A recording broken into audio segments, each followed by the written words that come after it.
ഇനി നമുക്ക് പുതിയൊരു പോർഷനിലേക്ക് കിടക്കാം. നമ്മൾ അടുത്തായിട്ട് പഠിക്കാൻ പോകുന്നതാണ് ഇലക്ട്രിക്കൽ പ്രോപ്പർട്ടീസ്.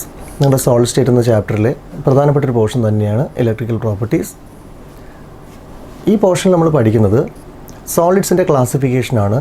ഇലക്ട്രിസിറ്റി കണ്ടക്ട് ചെയ്യാനുള്ള കഴിവനുസരിച്ച് സോളിഡ്സിനെ എങ്ങനെയൊക്കെ തിരിക്കാമെന്ന് നമുക്ക് നോക്കാം. രണ്ട് രീതിയിൽ നമുക്ക് സോളിഡ്സിനെ ക്ലാസിഫൈ ചെയ്യാം. ഒന്ന് ബേസ്ഡ് ഓൺ കണ്ടക്ടിവിറ്റി റേഞ്ച്, രണ്ട് ബേസ്ഡ് ഓൺ ബാൻഡ് തിയറി. നമുക്ക് ആദ്യത്തേത് നോക്കാം. Based on conductivity range. Conductivity range അതായത് കറണ്ട് കടത്തിവിടാനുള്ള ആ ഒരു കഴിവ്, ആ ഒരു റേഞ്ച് അനുസരിച്ച് സോളിഡ്സിനെ മൂന്നായിട്ട് തിരിക്കാം നമുക്ക്. Conductors, insulators and semi conductors, ഇങ്ങനെ മൂന്നായി തിരിക്കാം. അപ്പോൾ നിങ്ങൾ ചെയ്യേണ്ടത്, ഇതിൽ നിങ്ങൾക്ക് അങ്ങോട്ട് ഡീറ്റെയിൽഡ് ആയിട്ട് വേറെ കാര്യങ്ങൾ പഠിക്കാനില്ല. നിങ്ങൾ ചെയ്യേണ്ട ഈ മൂന്ന് വസ്തുക്കളുടെ, അത് കണ്ടക്ടേഴ്സ്, ഇൻസുലേറ്റേഴ്സ്, സെമി കണ്ടക്ടേഴ്സ്, ഇവരുടെ കണ്ടക്ടിവിറ്റി റേഞ്ച് പഠിക്കുക. അതിന് യൂണിറ്റ് എന്ന് പറഞ്ഞാൽ ഓം ഇൻവേഴ്സ് മീറ്റർ ഇൻവേഴ്സ് ആണ്. ഓം ഇൻവേഴ്സ് മീറ്റർ ഇൻവേഴ്സ് എന്ന് പറഞ്ഞ യൂണിറ്റാണ് ഇതിനെല്ലാം. നമുക്ക് നോക്കാം ഓരോന്നായിട്ട്. കണ്ടക്ടേഴ്സിൻ്റെ റേഞ്ച് എന്ന് പറയുന്നത് 10⁻⁴ to 10⁻⁷ ohm inverse metre inverse ആണ്. രണ്ട് ഇൻസുലേറ്റേഴ്സിൻ്റെ 10⁻⁻20 to 10⁻⁻10. അടുത്ത സെമി കണ്ടക്ടേഴ്സിൻ്റെ 10⁻⁻6 to 10⁻⁴. അപ്പോൾ ഈ മൂന്ന് കണ്ടക്ടിവിറ്റി റേഞ്ചുകളും ഒന്ന് കാണാതെ പഠിക്കുക, അത്രയും നിങ്ങൾക്ക് ആവശ്യമുള്ളൂ. ഓക്കെ, നമുക്കിനി രണ്ടാമത്തേലോട്ട് വരാം. അത് കുറച്ചുകൂടി ഡീറ്റെയിൽഡ് ആയിട്ട് പഠിക്കേണ്ട ഒരു പോർഷനാണ് based on band theory. Band theory അനുസരിച്ചും ഇലക്ട്രിക്കൽ കണ്ടക്ടിവിറ്റിയുടെ ബേസിസിൽ മൂന്നായിട്ട് തന്നെയാണ് തിരിച്ചിരിക്കുന്നത്: കണ്ടക്ടേഴ്സ്, ഇൻസുലേറ്റേഴ്സ്, സെമി കണ്ടക്ടേഴ്സ്. പക്ഷേ അതെങ്ങനെയാണെന്ന് നമുക്കൊന്ന് നോക്കാം. Okay, so it's very important portion band theory. Band theory എന്താണെന്ന് നോക്കാം. ലോകത്തിൽ നമ്മൾ ഏതൊരു വസ്തുവിനെ എടുത്താലും, ഞാൻ എപ്പോഴും എക്സാമ്പിളായിട്ട് കാണിക്കുന്ന ഈ പേന തന്നെ എടുത്താലും, നമുക്കൊരു പേന എടുത്തു കഴിഞ്ഞാൽ പോലും ഇതിനകത്ത് നമുക്ക് ലോകത്തിലെ ഏതൊരു വസ്തുവിനെ എടുത്തു കഴിഞ്ഞാലും അതിൽ രണ്ട് ടൈപ്പ് ബാൻഡുകളുണ്ടാവും. ഇപ്പോൾ ഈ പേനയിൽ തന്നെ കോടിക്കണക്കിന്, ഒരു ടിപ്പിൽ പോലും കോടിക്കണക്കിന് ബാൻഡ്സ് ഉണ്ടാവും. എൻ്റെ ഈ വിരലിൻ്റെ തുമ്പിൽ പോലും കോടിക്കണക്കിന് ബാൻഡ്സ് ഉണ്ടാവും, ബാൻഡുകൾ. ആ ബാൻഡുകളാണ് ഒന്ന് വാലൻസ് ബാൻഡും മറ്റൊന്ന് കണ്ടക്ഷൻ ബാൻഡും. എന്താണ് ഇതിൻ്റെ പ്രത്യേകത എന്ന് നോക്കാം. വാലൻസ് ബാൻഡിൻ്റെ പ്രത്യേകത, അത് നിറയെ ഇലക്ട്രോൺസ് ആയിരിക്കും. Valence electron. എന്താ വാലൻസ് ഇലക്ട്രോൺ? ഔട്ടർമോസ്റ്റ് ഷെല്ലിലെ ഇലക്ട്രോണുകളാണല്ലോ വാലൻസ് ഇലക്ട്രോൺസ് എന്ന് പറയുന്നത്. ആ വാലൻസ് ഇലക്ട്രോൺസ് കൊണ്ട് ഫില്ലായിരിക്കും. നിങ്ങൾ ശ്രദ്ധിക്കേണ്ട കാര്യം, ഈ ചാപ്റ്റർ ഫിസിക്കൽ കെമിസ്ട്രി എന്ന് പറഞ്ഞൊരു സെക്ഷനിൽ വരുന്ന ചാപ്റ്ററാണ്. അപ്പം ഫിസിക്സുമായിട്ട് ഒരുപാട് റിലേഷനുണ്ട്. അതുകൊണ്ട് തന്നെ നമുക്ക് ആ ഫിസിക്സിൻ്റെ ആ ഒരു ലെവലിലോട്ട് അങ്ങ് ചെല്ലേണ്ട ആവശ്യമൊന്നും നമുക്ക് വരുന്നില്ല. പക്ഷേ നമുക്ക് ബേസിക് ആയിട്ടുള്ള കാര്യങ്ങൾ പഠിച്ചാൽ മതി. നമുക്ക് ജസ്റ്റ് വാലൻസ് ബാൻഡ് എന്താണെന്ന് ചോദിച്ചു കഴിഞ്ഞാൽ, ഇറ്റ്സ് എ ബാൻഡ്, ഒരു ബാൻഡാണ്. അത് ഫില്ലായിരിക്കുകയാണ്. എന്തുകൊണ്ട്? വാലൻസ് ഇലക്ട്രോൺസ് ഉണ്ട്. വാലൻസ് ഇലക്ട്രോൺസ് എന്ന് പറഞ്ഞില്ലെങ്കിലും കുഴപ്പമില്ല, ഇലക്ട്രോൺസ് കൊണ്ട് ഫില്ലായിരിക്കും. കറക്റ്റായിട്ട് പറഞ്ഞാൽ വാലൻസ് ഇലക്ട്രോൺസ് ആണ്. അപ്പോൾ ഇലക്ട്രോൺ നിറഞ്ഞിരിക്കുന്ന ബാൻഡാണ് വാലൻസ് ബാൻഡ്. അതിൻ്റെ തൊട്ടടുത്തായി കാണപ്പെടുന്ന ഒരു ബാൻഡാണ് കണ്ടക്ഷൻ ബാൻഡ്. ഇതുപോലെ കോടിക്കണക്കിന് വാലൻസ് ബാൻഡും കണ്ടക്ഷൻ ബാൻഡും ഒരു കുഞ്ഞു മുട്ടുസൂചിയുടെ അറ്റത്ത് പോലും കാണും. ഓക്കെ, ഇനി അപ്പോൾ വാലൻസ് ബാൻഡും കണ്ടക്ഷൻ ബാൻഡും ഈ രണ്ടാൾക്കാരും ഓവർലാപ്പ് ചെയ്തിരിക്കുകയാണെന്ന് വയ്ക്കുക. അതായത് തൊട്ടിരിക്കുന്നത്. ഇപ്പോൾ കൊറോണയുടെ സമയമില്ലേ, ഇപ്പോൾ കൊറോണ ഉള്ള ഒരാളെ ടച്ച് ചെയ്ത് വേറൊരാൾ നിൽക്കുകയാണെന്ന് വയ്ക്കുക, ഉറപ്പായിട്ട് അത് പകരുമല്ലോ. അതുപോലെ വാലൻസ് ബാൻഡും കണ്ടക്ഷൻ ബാൻഡും ഓവർലാപ്പ് ചെയ്തിരുന്നാൽ, ജസ്റ്റ് ഒന്ന് നീട്ടി വരയ്ക്കാം നമുക്കിത് ഇങ്ങോട്ട്.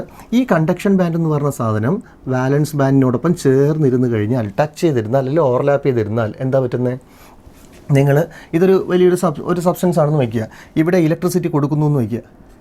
നിങ്ങളിവിടെ ഇലക്ട്രിസിറ്റി അപ്ലൈ ചെയ്യാണ്. അങ്ങനെ കൊടുക്കുന്ന സമയത്ത് ഇത് ടച്ച് ആയാണ് ഇരിക്കുന്നതെങ്കിൽ ഈ ഇലക്ട്രോൺസ് എല്ലാം കൂടെ അപ്പുറത്തോട്ട് ഫ്ലോ ആവും, ഇങ്ങോട്ട് ഫ്ലോ ആവും. അപ്പോൾ എന്താ പറ്റുന്നത്? ഇവിടം ഒഴിയും, ഇവിടെ ഇലക്ട്രോൺസ് കാണില്ല. പകരം ഇവിടെ നിറയും ഇലക്ട്രോൺസ്. ഇവിടെ ഇലക്ട്രോൺസ് ഇങ്ങനെ നിറയും. ഓക്കെ, ഇനി ഇതിൻ്റെ തൊട്ടപ്പുറത്തെ വാലൻസ് ബാൻഡും കണ്ടക്ഷൻ ബാൻഡും ഇതുപോലെ അങ്ങനെ പോയി എന്ന് വെച്ചാൽ, ഇവിടെ ഇലക്ട്രിസിറ്റി അപ്ലൈ ചെയ്യുന്ന സമയത്ത് ഇതിലെ ഇലക്ട്രോണുകളുടെ മൂവ്മെൻറ്റ്, അത് കറണ്ട് എന്ന് പറഞ്ഞ് ഇങ്ങനെ ഫ്ലോ ചെയ്തുകൊണ്ടേയിരിക്കും. അപ്പോൾ നിങ്ങൾ ഇത്രയും ഡീറ്റെയിൽഡ് ആയിട്ട് അതിലോട്ടൊന്നും പോകണ്ട. ഒറ്റ കാര്യം, ഇപ്പോൾ ഇത് വാലൻസ് ബാൻഡും ഇത് കണ്ടക്ഷൻ ബാൻഡും ആണെന്ന് നോക്കിയാൽ, വാലൻസ് ബാൻഡും കണ്ടക്ഷൻ ബാൻഡും ഓവർലാപ്പ് ചെയ്തിരുന്നാൽ കറണ്ട് ഫ്ലോ ചെയ്യും. അവരെ പറയുന്ന പേരാണ് കണ്ടക്ടേഴ്സ്. ക്ലിയർ? ഓക്കെ, ഇനി ഇവിടെ ഒരു ലാർജ് ഗ്യാപ്പ് ഉണ്ടെന്ന് വയ്ക്കുക. വാലൻസ് ബാൻഡും കണ്ടക്ഷൻ ബാൻഡും തമ്മിൽ ഒരു വലിയ ഗ്യാപ്പ് ഉണ്ടെന്ന് വയ്ക്കുക. ഇപ്പോൾ ഇവിടെ വാലൻസ് ബാൻഡും കണ്ടക്ഷൻ ബാൻഡും തമ്മിൽ ഇത്രയല്ല, നല്ലൊരു ഗ്യാപ്പ് ഉണ്ടെന്ന് വയ്ക്കുക.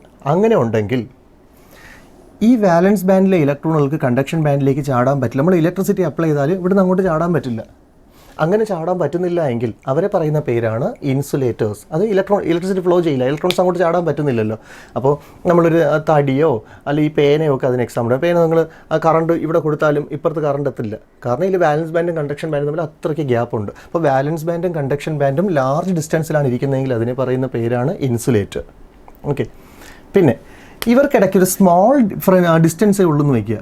അപ്പം വാലൻസ് ബാൻഡും കണ്ടക്ഷൻ ബാൻഡും തമ്മിൽ ഇപ്പം വാലൻസ് ബാൻഡ് ഇത്രയും കണ്ടക്ഷൻ ബാൻഡ് ഇത്രയൊക്കെ ആയിട്ട് നിൽക്കുകയാണെന്ന് വയ്ക്കുക. അപ്പോൾ ഇവർക്കിടയ്ക്ക് ചെറിയ ഗ്യാപ്പേ ഉള്ളൂ, ഒരു ചെറിയ ഗ്യാപ്പ് മാത്രമേ ഉള്ളൂ. അപ്പോൾ എങ്ങനെയാണെന്ന് നോക്കിക്കഴിഞ്ഞാൽ ഒരു കുഞ്ഞ് ഗ്യാപ്പേ ഉള്ളെങ്കിൽ ഇവിടെ ഇലക്ട്രിസിറ്റി കൊടുക്കുന്ന സമയത്ത് ഈ ഇലക്ട്രോൺസ് കൈനറ്റിക് എനർജി കൊണ്ട് അത്രയും പവർഫുൾ ആയിട്ടുള്ള ഇലക്ട്രോൺസ്, അത്രയും മൂവ് ചെയ്യാൻ പറ്റിയ അല്ലെങ്കിൽ കൈനറ്റിക് എനർജി നന്നായിട്ട് കിട്ടിയ ഇലക്ട്രോൺസ് ഒന്നോ രണ്ടോ ഇപ്പുറത്തോട്ട് ചാടിയെന്നിരിക്കുക, കുറച്ചൊക്കെ ചാടും. അപ്പോൾ ഇവിടെ 1-2 ഇലക്ട്രോൺസായി കുറച്ച് കിട്ടും. എന്ന് വെച്ചാൽ ഇലക്ട്രോൺസ് അത്ര സ്പീഡായിട്ട് ഫ്ലോ ചെയ്യുന്നില്ല, കുറച്ചൊക്കെ അങ്ങോട്ട് മൂവ് ചെയ്യും. അപ്പോൾ ഇലക്ട്രിസിറ്റി നല്ലോണം കണ്ടക്ട് ചെയ്യാൻ പറ്റില്ല, കുറച്ചൊക്കെ കണ്ടക്ട് ചെയ്യാൻ പറ്റും. ഇവരെ പറയുന്ന പേരാണ് സെമി കണ്ടക്ടേഴ്സ്. ഒന്നുകൂടെ നോക്കാം. Valence band, conduction band. Valence band conduction band overlap ചെയ്തിരുന്നാൽ കണ്ടക്ടർ. ലാർജ് ഗ്യാപ്പ് ഉണ്ടെങ്കിൽ ഇലക്ട്രോണിന് ഫ്ലോ ചെയ്യാൻ പറ്റുന്നില്ല, ചാടാൻ പറ്റുന്നില്ല, ഇൻസുലേറ്റർ. സ്മോൾ ഗ്യാപ്പേ ഉള്ളെങ്കിൽ കുറച്ച് ഇലക്ട്രോൺസിന് മാത്രം ചാടി പോകാൻ പറ്റും. അവർ പറഞ്ഞ പേരാണ് സെമി കണ്ടക്ടേഴ്സ്. പിന്നെ ഒരു കാര്യം കൂടെ, നിങ്ങൾ ടെക്സ്റ്റിലില്ല എങ്കിലും അത് പഠിക്കണം. ഇവർക്കിടയ്ക്കുള്ള ഈ ഗ്യാപ്പ് ഉണ്ടല്ലോ, ഈ ഒരു ചെറിയ ഗ്യാപ്പ്, അത് ഏതായാലും കണ്ടക്ടർ ആയാലോ അല്ലെങ്കിൽ സെമി കണ്ടക്ടറോ ഇൻസുലേറ്ററോ എന്തോ ആയിക്കോട്ടെ, ആ ഗ്യാപ്പിനെ പറയുന്ന പേര്, ഇത്രയും പോർഷനെ പറയുന്ന പേരാണ് FEG എന്ന് പറയും. ഫോർബിഡൻ എനർജി ഗ്യാപ്പ് എന്ന് പറയും. Forbidden energy gap. ഓക്കെ, അതൊന്ന് അറിഞ്ഞു വയ്ക്കുന്നത് നല്ലതായിരിക്കും. So this is band theory. ഒന്നുകൂടെ ബാൻഡ് തിയറി നോക്കാം. According to band theory, all substance has two types of bands. ഏതൊക്കെയാണ്? valence band and conduction band. If valence band and conduction band overlap with each other, the electrons will easily flow and electricity conduct. This is called a conductor. If there is a large gap, forbidden energy gap is very very big. അന്നേരം എന്ത് ചെയ്യും? The electrons will not move from valence band to conduction band. At that time electricity will not conduct. ഇതിനെ പറഞ്ഞ പേരാണ് insulator. ഇനി small gap ആണെങ്കിൽ കുറച്ച് പേര് ചാടും, അതിനെ പറഞ്ഞ പേരാണ് സെമി കണ്ടക്ടർ. ഓക്കെ, നമുക്ക് ഇവിടെ കൊണ്ട് തീരുന്നില്ല, നമുക്ക് ഇനി ഒരുപാട് കാര്യങ്ങൾ ഇതിനകത്ത് പഠിക്കാനുണ്ട്.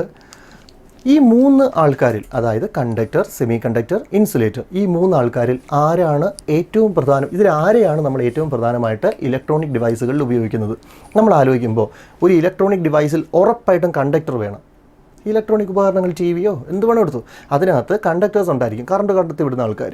2, ഇൻസുലേറ്ററും വേണം. അതിൻ്റെ ബോഡി കവറിംഗ് എന്ന് പറഞ്ഞ ഇൻസുലേറ്റർ ആണല്ലോ, അതിൻ്റെ ബോഡി എന്ന് പറഞ്ഞാൽ. ഓക്കെ, സെമി കണ്ടക്ടറും വേണം. ഏറ്റവും പ്രധാനമായിട്ട് ഉപയോഗിക്കുന്ന ആരെയാണ്? നോ ഡൗട്ട് ഏറ്റവും പ്രധാനമായിട്ട് ഉപയോഗിക്കുന്നത് സെമി കണ്ടക്ടറിനെയാണ്.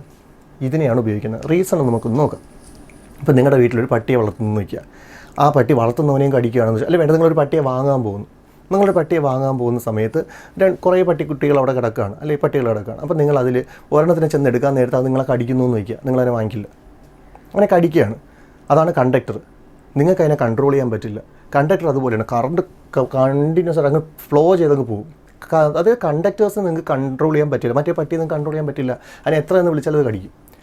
രണ്ടാമത്തെ പട്ടിയുടെ അടുത്ത് ചെല്ലുമ്പോഴത്തേക്ക് അത് ചത്തതുപോലെ കിടക്കുകയാണ്, അത് ശവം പോലെ കിടക്കുന്നു, അതിനെക്കൊണ്ടൊരു ഉപയോഗമില്ല. ഈ വീട്ടിൽ കള്ളം വന്നാലും അതനങ്ങില്ല, അങ്ങനത്തെ ടൈപ്പാണ്. അതാണ് ഈ ഇൻസുലേറ്റർ. ഇൻസുലേറ്റർ എന്ന് പറഞ്ഞ സാധനം കറണ്ട് കണ്ടക്ട് ചെയ്യുന്നില്ല, കണ്ടക്ട് ചെയ്യാത്ത ഒരാളാണ്. പക്ഷേ സെമി കണ്ടക്ടർ നോക്കുക, നിങ്ങൾ ചെല്ലുമ്പോഴും ഒരു പട്ടി നിങ്ങൾ നോക്കി വാലാട്ടി, അത് ഭയങ്കര ആക്രാന്തമൊന്നും കാണിച്ചില്ല, ജസ്റ്റ് ഒന്ന് വാലാട്ടി നിൽക്കുകയാണ്. അതുപോലെ തന്നെ സെമി കണ്ടക്ടർ എന്ന് പറഞ്ഞാൽ അതിന് ഇത്തിരി ഫ്ലോ ചെയ്യാനുള്ള കഴിവുണ്ട്, ഇലക്ട്രോൺസിന് ഫ്ലോ ചെയ്യാൻ കഴിവുണ്ട്.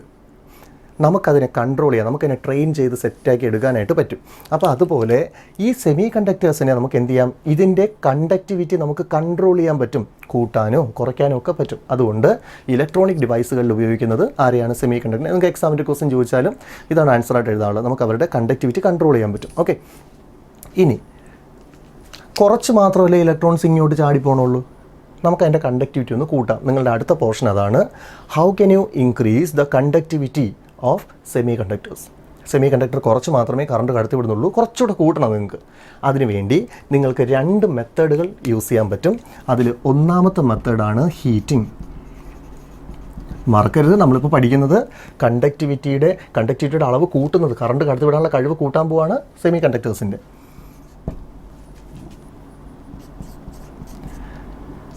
രണ്ടാമത്തേതാണ് ഡോപ്പിംഗ്. ഓക്കെ, അപ്പം നമുക്ക് രണ്ട് കാര്യങ്ങളാണ് കണ്ടക്ടിവിറ്റി കൂട്ടാനായിട്ട് ഉപയോഗിക്കുന്നത് സെമി കണ്ടക്ടേഴ്സിൻ്റെ. ഒന്ന് ഹീറ്റിങ്, രണ്ടാമത്തെ ഡോപ്പിങ്. നമുക്ക് ആദ്യം ഹീറ്റിങ് നോക്കാം. നോക്കിയേ, ഇവിടെ നമ്മൾ നോക്കുമ്പോൾ ഇതിലുള്ള കുറച്ച് ഇലക്ട്രോൺ മാത്രമേ അപ്പുറത്തോട്ട് ചാടുന്നുള്ളൂ. കുറച്ച് ഇലക്ട്രോൺ ചാടുന്നുണ്ട്, പക്ഷേ കുറച്ചുകൂടി ചാടണം. അതിന് വേണ്ടിയിട്ട് നിങ്ങൾ ഇതിനൊന്ന് ചൂടാക്കി കൊടുത്താൽ മതി. ഇതിനൊന്ന് ചൂടാക്കി കൊടുക്കുമ്പോൾ എന്താ പറ്റണേ? കൂടുതൽ ഇലക്ട്രോണുകൾ ചൂട് കിട്ടുമ്പോൾ എന്ത് കിട്ടും? കൈനറ്റിക് എനർജി കിട്ടും. അപ്പോൾ ഇതിനകത്തുള്ള കൂടുതൽ ഇലക്ട്രോണുകൾക്ക് ഈ ചൂട് കൊണ്ട് കൈനറ്റിക് എനർജി കിട്ടും. അവർ ഈസി ആയിട്ട് കുറേ അങ്ങ് ചാടി അങ്ങ് പോകും. അപ്പോൾ ഇവിടെയുള്ള ആളുകളുടെ എണ്ണം എന്ത് ചെയ്യും? കൂടും. മനസ്സിലായോ? അതായത് നിങ്ങൾ ഹീറ്റ് കൊടുക്കുന്ന സമയത്ത് more number of electrons get efficient kinetic energy. അവർക്ക് ആവശ്യത്തിന് കൈനറ്റിക് എനർജി അവർക്ക് അവിടെ കിട്ടും. അപ്പോൾ അന്നേരം അവർക്ക് അപ്പുറത്തോട്ട് ചാടിപ്പോകാൻ പറ്റും. സിമ്പിൾ. സോ ഹീറ്റ് ചെയ്യുമ്പോൾ കൈനറ്റിക് എനർജി കൂടും, കൂടുതൽ ഇലക്ട്രോണുകൾ ചാടിപ്പോവും, കണ്ടക്ടിവിറ്റിയുടെ റേഞ്ച് ഒന്ന് കൂടും, കണ്ടക്ടിവിറ്റി അളവൊന്ന് കൂടും. രണ്ടാമത്തേതാണ് ഡോപ്പിംഗ്. ഡോപ്പിംഗ് എന്താണെന്ന് വെച്ചാൽ ഞാൻ നോക്കിയാൽ അത് ഞാനൊരു സിമ്പിൾ ഒരു ലെവലിലൊന്ന് പറയാം. ഈ വാലൻസ് ബാൻഡും കണ്ടക്ഷൻ ബാൻഡും തമ്മിൽ ഇത്തിരി ഒരു ഗ്യാപ്പ് കിടക്കുകയല്ലേ, ഫോർബിഡൻ എനർജി ഗ്യാപ്പ് നമ്മൾ നേരത്തെ പറഞ്ഞ്. ഈ ഗ്യാപ്പിനെ നിങ്ങൾ എന്തേലും വെച്ചൊന്ന് ഫില്ല് ചെയ്യുകയാണെന്ന് വെച്ചോ. ഉദാഹരണത്തിന് നമുക്ക് ഈ ഇത് ഒരാൾ ഓടിക്കൊണ്ട് വരുന്നു, പോലീസിൽ നിന്ന് രക്ഷപ്പെടാൻ ഒരു കള്ളം ഇങ്ങനെ ഓടി വരികയാണ്. ഓടി വരുന്ന സമയത്ത് ഇടയ്ക്കൊരു വലിയൊരു പുഴയോ മറ്റോ പാലോ ഇല്ല, തൊട്ടപ്പുറത്ത് ചാടിയാൽ രക്ഷപ്പെടാം. അവൻ ഇവിടെ വന്ന് അറച്ച് നിൽക്കുകയാണ്, ഇനി എന്ത് ചെയ്യണമെന്ന് അറിയില്ല. അന്നേരമാണ് നേരത്തെ പറഞ്ഞ് ചൂടാക്കി കൊടുക്കും. ചൂടാക്കിയാൽ ചിലപ്പോൾ ചാടി അങ്ങ് പോകും, ചൂട് കൊണ്ട് പൊള്ളി അങ്ങ് ചാടും. അതുപോട്ടെ ഞാൻ പറഞ്ഞത്, ഇവിടെ നിങ്ങൾ എന്തെങ്കിലും വെച്ചൊരു പാലം ഉണ്ടെന്ന് നോക്കിയാൽ, ഇവിടെ ഒരു പാലം ഉണ്ടെങ്കിൽ അതിലൂടെ ഓടിയപ്പുറത്ത് പോയിക്കൂടെ? പോകല്ല. അതുപോലെ ഇവിടെ എന്തെങ്കിലും വെച്ച് ഫില്ല് ചെയ്യുക. ഇത് ഈ പോർഷൻ ഒന്ന് ഫില്ല് ചെയ്യുക. നോക്കി, ഫില്ല് ചെയ്യാനായിട്ട് നമ്മൾ ഉപയോഗിക്കുന്ന വസ്തുക്കളാണ് ഇമ്പ്യൂരിറ്റീസ് എന്ന് പറയുന്നത്. ഇമ്പ്യൂരിറ്റീസ്. അപ്പോൾ ഒന്നുകൂടെ പറയാം, വാലൻസ് ബാൻഡും കണ്ടക്ഷൻ ബാൻഡും തമ്മിൽ ചെറിയൊരു ഗ്യാപ്പുണ്ട് സെമി കണ്ടക്ടേഴ്സിൽ. അതുകൊണ്ട് കംപ്ലീറ്റ് ഇലക്ട്രോൺസിനും ഫ്ലോ ചെയ്ത് അങ്ങ് പോകാൻ പറ്റുന്നില്ല. അന്നേരം നിങ്ങൾ ചെയ്യുന്നൊരു മെത്തഡാണ് ഡോപ്പിംഗ്. എന്താ ഡോപ്പിംഗ് എന്ന് വെച്ചാൽ ഈ ഗ്യാപ്പ് ഒന്ന് ഫില്ല് ചെയ്യുക. ഈ ഗ്യാപ്പ് ഫില്ല് ചെയ്യുക, അതായത് ഇമ്പ്യൂരിറ്റീസ് ആഡ് ചെയ്യുക. ഇമ്പ്യൂരിറ്റീസ് ആഡ് ചെയ്യുന്ന സമയത്ത് ഈ ഇലക്ട്രോണുകൾക്ക് ഈസി ആയിട്ട് ഇങ്ങോട്ട് ഫ്ലോ ചെയ്ത് വരാൻ പറ്റും. ഓക്കെ, അപ്പോൾ നമുക്ക് ഇനി അടുത്തായിട്ട് പഠിക്കാൻ പോകുന്നത് എന്താണ് ഡോപ്പിംഗ് എന്ന് ഡീറ്റെയിൽ ആയിട്ട് നമ്മൾ പഠിക്കാൻ പോവാണ്. ഓക്കെ, നമ്മൾ അടുത്തായിട്ട് പഠിക്കാൻ പോകുന്നത് ഡോപ്പിങ്ങിനെ കുറിച്ചാണ്. ഡോപ്പിംഗ് എന്താണെന്ന് നോക്കാം. അപ്പോൾ നമ്മൾ ആദ്യം ഡോപ്പിംഗ് പഠിക്കുന്നതിന് മുമ്പ് നമ്മൾ ഇപ്പോൾ സെമി കണ്ടക്ടേഴ്സിനെ കുറിച്ചാണല്ലോ പഠിക്കുന്നത്. ഏറ്റവും നല്ല 2 സെമി കണ്ടക്ടറുകൾ, ചിലപ്പോൾ നിങ്ങൾക്കത് എക്സാമിന് ചോദിക്കാറുണ്ട്, 1 വേർഡ് ക്വസ്റ്റനായിട്ടൊക്കെ ചോദിക്കാറുണ്ട്. ഏറ്റവും നല്ല സെമി കണ്ടക്ടേഴ്സ് 2 പേരാണ്, നിങ്ങൾക്ക് അറിയാവുന്ന തന്നെയാണ്, സിലിക്കണും ജെർമേനിയം. അതിൽ ഈ സിലിക്കണും ജെർമേനിയം ഒക്കെ വരുന്ന ഏത് ഗ്രൂപ്പിലാണ്? 14th ഗ്രൂപ്പിലല്ലേ. അതുകൊണ്ട് തന്നെ സെമി കണ്ടക്ടേഴ്സ് ഏത് ഗ്രൂപ്പാണ്? 14th group. അപ്പോൾ ഇനി നമുക്ക് ഡോപ്പിങ്ങിലോട്ട് പോവാം. അപ്പോൾ ഒരു സെമി കണ്ടക്ടറിൻ്റെ ഔട്ടർ മോസ്റ്റ് ഷെല്ലിൽ 14th ഗ്രൂപ്പിലാണല്ലോ. അപ്പോൾ അവരുടെ ഔട്ടർ മോസ്റ്റ് ഷെല്ലിൽ എത്ര ഇലക്ട്രോൺസ് കാണും? No doubt 4 electrons. ഇത് നോക്കിയാൽ 1 2 3 4 4 ഇലക്ട്രോൺസ്. അപ്പം ഞാൻ ഈ വരച്ചിരിക്കുന്നത് ഒരു സെമി കണ്ടക്ടറിനെയാണ്. ഒരു സെമി കണ്ടക്ടർ 14th ഗ്രൂപ്പിലെ ആളാണ്. അതിൻ്റെ ഔട്ടർ മോസ്റ്റ് ഷെല്ലിൽ 4 ഇലക്ട്രോൺസ് കാണും. ഓക്കെ, ഇനി ഞാൻ പറഞ്ഞല്ലോ, ഡോപ്പിംഗ് എന്ന് പറഞ്ഞാൽ ഇമ്പ്യൂരിറ്റീസിനെ ആഡ് ചെയ്യുന്നതാണ്. അപ്പോൾ ഇവർക്കിടയ്ക്കുള്ള ഗ്യാപ്പ് ഫില്ലാവും. ആ ഇമ്പ്യൂരിറ്റി ആയിട്ട് നമ്മൾ ആദ്യമായിട്ട് എടുക്കുന്നത് 15th ഗ്രൂപ്പ് എലമെൻറ്റ്സിനെയാണ്. അതിലേതെങ്കിലും ഒരാളെ നമുക്ക് എടുക്കാം. അപ്പോൾ ഞാൻ 15th ഗ്രൂപ്പിലെ ഒരു എലമെൻറ്റിനെ സെലക്ട് ചെയ്യുകയാണ്. 15th ഗ്രൂപ്പിലെ എലമെൻറ്റിൻ്റെ ഔട്ടർ മോസ്റ്റിൽ എത്ര ഇലക്ട്രോൺ കാണും? 5 ഇലക്ട്രോൺസ് ആയിരിക്കുമല്ലോ.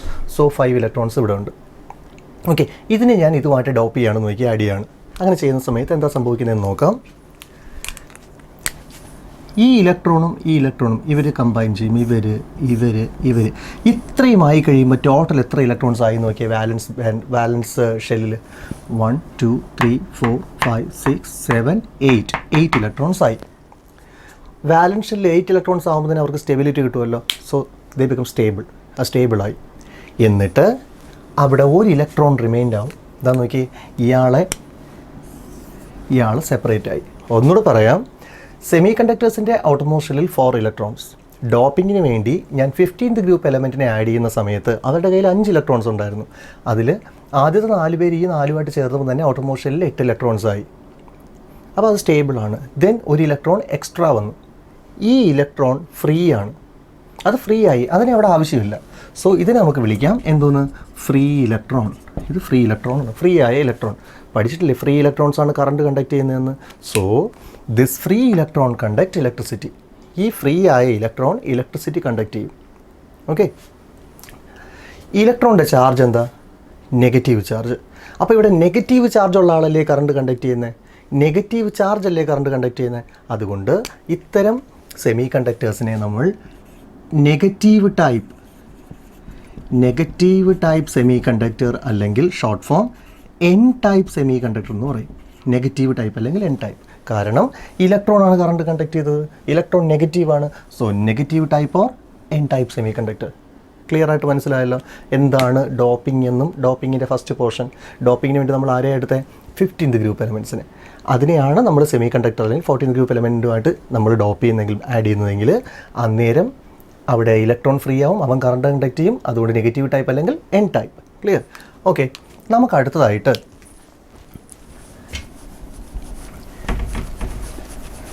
ഇപ്പോൾ നമ്മൾ എടുത്ത 15th ഗ്രൂപ്പ് അല്ലേ, നമുക്ക് 13th ഗ്രൂപ്പിനെ എടുത്ത് നോക്കാം. നമ്മൾ അടുത്തായിട്ട് എടുക്കാൻ പോകുന്ന 15th ഗ്രൂപ്പിന് പകരം 13th ഗ്രൂപ്പാണ്. 13th ഗ്രൂപ്പിലുള്ള ഒരു എലമെൻറ്റിൻ്റെ കയ്യിൽ ഔട്ടർ മോസ്റ്റ് ഷെല്ലിൽ എത്ര ഇലക്ട്രോൺസ് ആയിരിക്കും ഉണ്ടാകുന്നതെന്ന് നോക്കിയേ, പറയാമോ? എത്രയാ? 3 ഇലക്ട്രോൺസ്. 1 2 3 ഇലക്ട്രോൺ. ഓക്കെ ആണല്ലോ, ശരി. അപ്പോൾ ഈ 13th ഗ്രൂപ്പിലുള്ള ഒരു എലമെൻറ്റിൻ്റെ കയ്യിൽ 3 ഇലക്ട്രോൺസേ ഉള്ളൂ. അത് ഇതുമായിട്ട് ഡോപ്പ് ചെയ്യുന്ന സമയത്ത് 1 2 3 4 5 6 7 ഇലക്ട്രോൺസേ ആയുള്ളൂ. സ്റ്റേബിൾ ആവണമെങ്കിൽ തന്നെ ഇനി ഒന്നുകൂടെ വേണം. അപ്പോൾ ഇവിടെ ആളില്ലല്ലോ, ഇവിടെ ആളില്ല. അപ്പോൾ ഇയാൾ എന്ത് ചെയ്യുമെന്ന് വെച്ചാൽ, തൊട്ടടുത്ത് ഇതുപോലൊരാൾ കാണും, അതിൻ്റെ ഒരു ഇലക്ട്രോണിനെ ഇങ്ങോട്ട് വാങ്ങും. അതിൻ്റെ ഒരു ഇലക്ട്രോണിനെ അയാൾ ഇങ്ങോട്ട് വാങ്ങും സ്റ്റെബിലിറ്റിക്ക് വേണ്ടിയിട്ട്. ഇപ്പം നിങ്ങളുടെ വീട്ടിൽ പെട്ടെന്നൊരു ഗസ്റ്റ് കയറി വരുന്ന സമയത്ത് അവർക്ക് കൊടുക്കാൻ സാധനങ്ങളൊന്നുമില്ലെങ്കിൽ തൊട്ടടുത്ത വീട്ടിൽ നിന്ന് വാങ്ങാമല്ലോ. അതുപോലെ ഇവിടെ ഇലക്ട്രോൺ ഇല്ല, അതും കൂടെ ഉണ്ടെങ്കിലേ 8 ആവുള്ളൂ. അപ്പോൾ തൊട്ടപ്പുറത്ത് പറഞ്ഞതിന് ഇങ്ങോട്ട് വാങ്ങി. അപ്പോൾ ആ ഇലക്ട്രോൺ ഇരുന്ന സ്ഥലം വേക്കൻ്റ് ആയില്ലേ? ആ ഇലക്ട്രോൺ ഇരുന്ന സ്ഥലത്ത് നിന്ന് ഇലക്ട്രോൺ ഇറങ്ങി ചാടി ഇങ്ങ് വന്നു. അപ്പോൾ ആ ഇലക്ട്രോൺ ഇരുന്ന സ്ഥലം വേക്കൻ്റ് ആയി. ഇതിനെ പറയുന്ന പേരാണ് ഹോൾ എന്ന് പറയുന്നത്. ഈ പോർഷനെ പറഞ്ഞ പേരാണ് ഹോൾ. ഇത് ഒന്നുകൂടെ നിങ്ങൾക്ക് മനസ്സിലായില്ലെന്ന് വിചാരിച്ചിട്ടാണ് ഒന്നുകൂടെ പറയണേ. ഇവിടെ 4 ഇലക്ട്രോൺ, നമ്മുടെ കയ്യിലുള്ള സെമി കണ്ടക്ടർ 4 ഇലക്ട്രോൺ ഔട്ടർ മോസ്റ്റിൽ. ഇതേ അടുത്ത 13th ഗ്രൂപ്പിനെ ഇതുമായിട്ട് ഡോപ്പ് ആഡ് ചെയ്യാൻ പോവാണ്. അന്നേരം അവൻ്റെ കയ്യിൽ 3 ഇലക്ട്രോൺ, എല്ലാം കൂടെ ചേരുമ്പോൾ 7 ആയുള്ളൂ. സ്റ്റെബിലിറ്റിക്ക് ഒന്നുകൂടെ വേണം, 8 വേണം. അപ്പോൾ ആ 8ാമത്തതാകാൻ വേണ്ടിയിട്ട് അവിടെ ആളില്ല. അപ്പോൾ അയാൾ എന്ത് ചെയ്യും? തൊട്ടടുത്ത വേറൊരു 13th ഗ്രൂപ്പിൻ്റെ കയ്യിൽ നിന്നും, വേറൊരു 13th ഗ്രൂപ്പ് എലമെൻറ്റിൻ്റെ കയ്യിൽ നിന്നും ഒരു ഇലക്ട്രോണിനെ ഇങ്ങോട്ട് വാങ്ങും, കടമായിട്ട് വാങ്ങും. ഇങ്ങോട്ട് വാങ്ങുന്ന സമയത്ത് ആ ഇലക്ട്രോൺ ഇറങ്ങിപ്പോയ സ്ഥലം വേക്കൻ്റ് ആവും. അതിനെ പറഞ്ഞ പേരാണ് ഹോള്. ഇലക്ട്രോൺ നെഗറ്റീവ് അല്ലേ, അവൻ ഇറങ്ങിപ്പോകുമ്പോൾ അവിടെ എന്ത് ചാർജാണ് ക്രിയേറ്റ് ചെയ്യപ്പെടുന്നത്? Positive charge. അപ്പോൾ ഹോളിൻ്റെ ചാർജ് എന്താ? Positive charge. ക്ലിയർ? ഇനി ഇവൻ ഇലക്ട്രോണിനെ ആവശ്യം വരുമ്പം ഇവൻ തൊട്ടടുത്ത ഒരാളിൽ നിന്നും ഇതുപോലെ ഇലക്ട്രോണിനെ ഇതിലോട്ട് വാങ്ങിക്കും. അപ്പോൾ ഇവിടെ എന്താവും? പോസിറ്റീവ്. എന്ന് പറഞ്ഞാൽ അങ്ങോട്ട് എന്തുണ്ടായിക്കൊണ്ടേയിരിക്കും? ഹോള്. പഠിക്കേണ്ട ഒരു കാര്യം നമ്മൾ പഠിച്ചിട്ടുണ്ട്, ഫ്ലോ ഓഫ് ഇലക്ട്രോൺസ് ആണ് ഇലക്ട്രിസിറ്റി. അതായത് ഇലക്ട്രോൺസിന് കറണ്ട് കണ്ടക്ട് ചെയ്യാൻ പറ്റും. സെയിം ടൈപ്പിൽ ഹോൾസിനും കറണ്ട് കണ്ടക്ട് ചെയ്യാൻ പറ്റും. അപ്പോൾ ഇവിടെ കറണ്ട് കണ്ടക്ട് ചെയ്യുന്ന ആരാ? ഹോൾസ്. ഇവിടെ കറണ്ട് കണ്ടക്ട് ചെയ്യുന്നത് ഈ ഹോളാണ്. ഈ ഹോളാണ് കറണ്ട് കണ്ടക്ട് ചെയ്യുന്നത്. ഹോളിൻ്റെ ചാർജ് എന്താ? Positive charge. അതുകൊണ്ട് ഇതിനെ വിളിക്കുന്നു എന്ത് type? Positive type semi conductor. Positive type, അല്ലെങ്കിൽ എന്ത് പറയും ഷോർട്ടായിട്ട്? പി ടൈപ്പ് സെമി കണ്ടക്ടർ എന്ന് പറയും. സോ ഇതാണ് പി ടൈപ്പ് സെമി കണ്ടക്ടർ. അപ്പോൾ 2 ടൈപ്പ് സെമി കണ്ടക്ടേഴ്സ് ഉണ്ട്. ഡോപ്പിംഗ് കഴിഞ്ഞുണ്ടാകുന്നതാണ് എൻ ടൈപ്പും പി ടൈപ്പിനെ നോക്കാൻ പോകുന്നത്. ഇലക്ട്രിക്കൽ പ്രോപ്പർട്ടീസിൻ്റെ ബേസിസിൽ നമ്മൾ പറഞ്ഞു, ഇലക്ട്രിക്കൽ പ്രോപ്പർട്ടീസിൻ്റെ ബേസിൽ നമ്മൾ സോളിഡ്സിനെ 3ആയിട്ട് തിരിച്ചു എന്ന് പറഞ്ഞു. പക്ഷേ ആ പോർഷനിൽ നിന്ന് നിങ്ങൾക്ക് ഇൻഡയറക്റ്റ് ആയിട്ടോ അല്ലെങ്കിൽ 1 വേർഡ് ആയിട്ടോ ഒക്കെ ചോദിക്കാവുന്ന ഒരു 6 പോയിൻറ്റുകളാണ് ഞാൻ പറയാൻ പോകുന്നത്. ഇതിവിടെ കഴിയുമ്പോൾ ആ പോർഷൻ നിങ്ങൾക്ക് കംപ്ലീറ്റ് ആയിട്ടും ഓക്കെ ആവും. ഓക്കെ, നമുക്ക് ആദ്യത്തെ പോർഷൻ, ഒന്നാമത്തേതാണ് ഡയോഡ്. എന്താണ് ഡയോഡ് എന്ന് ചിലപ്പോൾ ചോദിക്കാം. ചാൻസ് കുറവാണ് അങ്ങനെ ഒരു ക്വസ്റ്റ്യൻ ചോദിക്കാം. പക്ഷേ ഈ ഡയോഡ് ഒരു എക്സാമ്പിൾ അങ്ങനെയൊക്കെ ചോദിച്ചിരിക്കാം. നമുക്ക് എന്തായാലും ഡയോഡ് എന്താണെന്ന് നോക്കാം. നമുക്കത് മാത്രം മതിയായിരിക്കും. എൻ ടൈപ്പ് സെമി കണ്ടക്ടർ നമ്മൾ പഠിച്ചല്ലോ, അതുപോലെ പി ടൈപ്പും പഠിച്ചല്ലോ. ഈ ഒരു എൻ ടൈപ്പിനെയും പി ടൈപ്പിനെയും കൂടെ നമ്മൾ ഒരുമിച്ച് ചേർക്കുകയാണെങ്കിൽ അതിനെ പറഞ്ഞ പേരാണ് diode. Combination of N and P type semiconductors. Okay, രണ്ടാമത്തേതാണ് ട്രാൻസിസ്റ്റർ. ഒരു എൻ ടൈപ്പ് സെമി കണ്ടക്ടറിൻ്റെ കൂടെ അടുത്ത പി ടൈപ്പ്, പിന്നെ ഒരു എൻ ടൈപ്പ്, സാൻഡ്വിച്ച് പോലെ. അതുകൊണ്ട് തന്നെ സാൻഡ്വിച്ചിങ് മോഡൽ എന്നും പറയാറുണ്ട്. അപ്പോൾ ഒരു എൻ ടൈപ്പ്, അടുത്ത എൻ ടൈപ്പ്, നടുക്കൊരു പി ടൈപ്പ്. അതല്ലെങ്കിൽ പി എൻ പി, 2 പി ടൈപ്പിനിടയ്ക്ക് ഒരു എൻ ടൈപ്പ്. ഇങ്ങനെയാണ് വയ്ക്കുന്നതെങ്കിൽ ഇതിനെ പറയുന്ന പേരാണ് ട്രാൻസിസ്റ്റർ. എൻ പി എന്നും P N P, N P N transistor, P N P transistor. ഇനി ട്രാൻസിസ്റ്ററിൻ്റെ ഉപയോഗവും ചിലപ്പോൾ ചോദിക്കും. സൗണ്ട് സിഗ്നൽസൊക്കെ ആംപ്ലിഫൈ ചെയ്യാൻ വേണ്ടിയിട്ടാണ് സാധാരണയായിട്ട് ട്രാൻസിസ്റ്റേഴ്സ് ഉപയോഗിക്കുന്നത്. സിഗ്നൽസ് ആംപ്ലിഫൈ ചെയ്യാൻ വേണ്ടിയിട്ടൊക്കെ, വിഷ്വലൈസ് ചെയ്യാനോ ആംപ്ലിഫൈ ചെയ്യാനോ ഒക്കെ ഇതിനെ യൂസ് ചെയ്യാറുണ്ട്. മൂന്നാമത്തതാണ് സോളാർ സെല്ല്. സോളാർ സെല്ലിന് ക്വസ്റ്റ്യൻ ചോദിക്കുന്നത് എങ്ങനെയായിരിക്കും? An efficient photodiode. ഒരു ഫോട്ടോ ഡയോഡിന് എക്സാമ്പിൾ, നമ്മൾ നേരത്തെ പറഞ്ഞ ഡയോഡിന് എക്സാമ്പിളാണ് സോളാർ സെല്ല്. അപ്പോൾ എഫിഷ്യൻ്റ് ആയിട്ടുള്ള ഫോട്ടോ ഡയോഡാണ് സോളാർ സെൽ. ഓക്കെ, ദെൻ നാലാമത്തത് ഗാലിയം ആഴ്സനൈഡ്. ഇതിനൊരു പ്രത്യേകതയുണ്ട്, ശ്രദ്ധിക്കുക. ഗാലിയം സെമി കണ്ടക്ടർ അല്ല, ആഴ്സനിക്കും സെമി കണ്ടക്ടർ അല്ല. പക്ഷേ ഇവർ ഒരുമിച്ച് ചേരുന്ന സമയത്ത് ഇത് വളരെ സ്പീഡ് പെർഫോമൻസ് തരുന്ന, വളരെ നല്ലൊരു പെർഫോമൻസ് തരുന്ന ഒരു സെമി കണ്ടക്ടറായിട്ട് വർക്ക് ചെയ്യുന്നുണ്ട്, ഗാലിയം ആഴ്സനൈഡ്. രണ്ടുപേരും 2 ഡിഫറെൻറ്റ് ഗ്രൂപ്പാണ്. പക്ഷേ ഇവർ ഒരുമിച്ച് ചേരുന്ന സമയത്ത് ഗാലിയം ആഴ്സനൈഡ് എന്ന് പറഞ്ഞാൽ ഫാസ്റ്റ് റെസ്പോൺസ് തരുന്ന ഒരു സെമി കണ്ടക്ടറാണ്. ഓക്കെ, നെക്സ്റ്റ് വൺ ടൈറ്റാനിയം ഓക്സൈഡും റീനിയം ഓക്സൈഡും. ഈ 2 പേരുടെയും പ്രത്യേകത, ടൈറ്റാനിയം ഓക്സൈഡ് ഇതൊരു മെറ്റലല്ല, മെറ്റാലിക് ഓക്സൈഡാണ്. റീനിയം ഓക്സൈഡ് അതും ഒരു മെറ്റലല്ല, മെറ്റാലിക് ഓക്സൈഡാണ്. പക്ഷേ ഇവർ രണ്ടുപേരും മെറ്റൽസിൻ്റെ പ്രോപ്പർട്ടീസ് കാണിക്കുന്നവരാണ്. മെറ്റലിൻ്റെ പ്രോപ്പർട്ടി കാണിക്കും. റീനിയം ഓക്സൈഡ് കോപ്പറിൻ്റെ ഓൾമോസ്റ്റ് മിക്കവാറും എല്ലാ പ്രോപ്പർട്ടീസ് സിമിലറായിട്ട് കാണിക്കുന്നതാണ്. കോപ്പർ പോലെ തന്നെയാണ് ഇലക്ട്രിക്കൽ കണ്ടക്ടിവിറ്റി അതെല്ലാം. ഓക്കെ, അപ്പോൾ അതുകൊണ്ടാണ് ഇലക്ട്രിക് കണ്ടക്ടിവിറ്റിയുടെ പോർഷനിൽ നമ്മളിതൂടെ പറഞ്ഞു. ഇപ്പോൾ ടൈറ്റാനിയം ഓക്സൈഡ്, റീനിയം ഓക്സൈഡ് ഇതൊക്കെ വൺ വേർഡ് ചോദിക്കാവുന്നതാണ്. കുട്ടികളൊന്നും ശ്രദ്ധിക്കാത്തൊരു പോർഷനാണ്, പക്ഷേ ഇതിന് ക്വസ്റ്റ്യൻസ് ഉണ്ടാവും. അടുത്തത് oxides of vanadium and titanium. വനേഡിയത്തിനും ടൈറ്റാനിയത്തിനുമുള്ള പ്രത്യേകത എന്താണ്? ഇവർക്കല്ല, ഇവരുടെ ഓക്സൈഡുകൾക്കുള്ള പ്രത്യേകത. ഇവരുടെ ഓക്സൈഡിൻ്റെ പ്രത്യേകത എന്ന് പറഞ്ഞാൽ ഈ രണ്ടു പേരുടെയും ഓക്സൈഡുകൾ ശ്രദ്ധിക്കുക, ഇത് ഈ വനേഡിയം എന്ന് പറഞ്ഞ സാധനവും അതുപോലെ ടൈറ്റാനിയം എന്ന് പറഞ്ഞ ആളും ഈ രണ്ട് പേരും നമ്മൾ പഠിച്ചത് രണ്ട് സെമി കണ്ടക്ടേഴ്സ് അല്ല.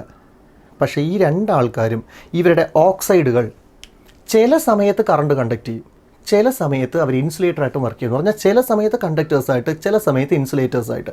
അപ്പോൾ അതെങ്ങനെയെന്ന് ചോദിച്ചു കഴിഞ്ഞാൽ it is based on temperature range മാറുന്നതിനനുസരിച്ച് ഇവർ കണ്ടക്ടറായിട്ടോ ഇൻസുലേറ്ററായിട്ടോ മാറാൻ കഴിയുന്നവരാണ് ഈ രണ്ടുപേരും, വനേഡിയവും അതുപോലെ തന്നെ ടൈറ്റാനിയവും. സോ ഈ 6 പോയിൻറ്റുകളൂടെ നിങ്ങൾക്ക് അറിയാമെങ്കിൽ നിങ്ങൾ ഇലക്ട്രിക്കൽ പ്രോപ്പർട്ടീസ് എന്ന് പറഞ്ഞ പോർഷൻ കംപ്ലീറ്റ് ആയിട്ട് പഠിച്ചു. നമുക്ക് പെട്ടെന്ന് ഫുള്ളായിട്ടൊന്ന് പറയാം. ഇലക്ട്രിക്കൽ പ്രോപ്പർട്ടീസ് അനുസരിച്ച് വസ്തുക്കളെ 3ആയി തിരിക്കാം: കണ്ടക്ടേഴ്സ്, സെമി കണ്ടക്ടേഴ്സ്, ഇൻസുലേറ്റേഴ്സ്. അതിൽ ആദ്യം പറഞ്ഞത് എന്താ? കണ്ടക്ടിവിറ്റിയുടെ റേഞ്ച് അനുസരിച്ച് അതൊരു ഓം ഇൻവേഴ്സ് മീറ്റർ ഇൻവേഴ്സ് എന്ന് പറഞ്ഞിട്ട് നമ്മൾ ആ വാല്യൂ കൂടെ പറഞ്ഞു എല്ലാത്തിൻ്റെ. എന്നിട്ട് രണ്ടാമത് പറഞ്ഞ എന്താ? ബാൻഡ് തിയറി അനുസരിച്ച് വാലൻസ് ബാൻഡും കണ്ടക്ഷൻ ബാൻഡും. ഓവർലാപ്പ് ചെയ്താൽ conductor, large distance semi insulator, കുറച്ച് ഡിസ്റ്റൻസ് ഉണ്ടെങ്കിൽ സെമി കണ്ടക്ടേഴ്സ്. പിന്നെ സെമി കണ്ടക്ടറിനെ നമ്മൾ ഇലക്ട്രോണിക് ഡിവൈസിൽ കൂടുതലായിട്ട് ഉപയോഗിക്കുന്നതെന്ന് പറഞ്ഞു. അതിൻ്റെ കണ്ടക്ടിവിറ്റി കൂട്ടാൻ വേണ്ടി ഹീറ്റിങ്, പിന്നെ അതുപോലെ ഡോപ്പിങ്. ഹീറ്റ് ചെയ്യുമ്പോൾ കൈൻഡിക് എനർജി കൂടുന്നതുകൊണ്ടാണ് ചാടി പോകുന്നതെന്ന് പറഞ്ഞു. ഡോപ്പിങ് പറഞ്ഞു. ഇമ്പ്യൂരിറ്റീസ് ആഡ് ചെയ്യുന്ന മെത്തേഡ്. ഇമ്പ്യൂരിറ്റീസ് ആഡ് ചെയ്യാൻ വേണ്ടി നമ്മൾ 2 പേരെ ഉപയോഗിച്ച്, ഒന്നുകിൽ 15th ഗ്രൂപ്പിനെ അന്നേരം ഉണ്ടാകുന്ന N ടൈപ്പ് സെമി കണ്ടക്ടർ, അല്ലെങ്കിൽ 13th ഗ്രൂപ്പിനെ അന്നേരം ഉണ്ടാകുന്ന P ടൈപ്പ്. രണ്ടുകൂടെ ഒരുമിച്ച് വയ്ക്കുമ്പോഴത്തേക്ക് എന്തായി? ഡയോഡ്. അതെല്ലാം കൂടെ മിക്സ് ചെയ്ത് സാൻഡ്വിച്ച് പോലെ വെച്ചാൽ ട്രാൻസിസ്റ്റർ. പിന്നെ നമ്മൾ ഈ പറഞ്ഞ പോയിൻറ്റ്സ് ക്ലിയർ.